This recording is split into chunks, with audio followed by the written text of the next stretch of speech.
Hello and welcome to উদ্বোধন। আশা করছি তোমরা সবাই ভালো আছো। তো সেন্ট্রাল ওয়্যার হাউসিং কর্পোরেশন তার নোটিফিকেশান বেরিয়েছিল, আমি চ্যানেলে আপডেট দিয়েছিলাম।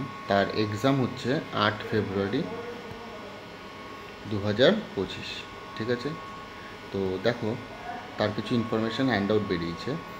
তোমার ম্যানেজমেন্টের জন্য সিলেবাস ওরা বলে দিয়েছে, পোস্ট অফ অ্যাকাউন্টেন্টের জন্য ওরা সিলেবাস বলে দিয়েছে, জেনারেল সুপারিনটেন্ডেন্টের জন্য ওরা সিলেবাস বলে দিয়েছে, এবং জুনিয়র টেকনিক্যাল অ্যাসিস্ট্যান্টের জন্য ওরা সিলেবাস বলে দিয়েছে। আর বাদ বাকি কিছু কীরকম কী প্রশ্ন আসতে পারে বা কীরকম কোন লেভেল আসতে পারে সেগুলো ওরা বলে দিয়েছে। আশা করছি ভিডিওটা তোমাদের হেল্পফুল হলো। যদি হেল্পফুল হয় তাহলে বন্ধুদের সাথে অবশ্যই শেয়ার করো, আমার চ্যানেলটাকে অবশ্যই সাবস্ক্রাইব করে নিও।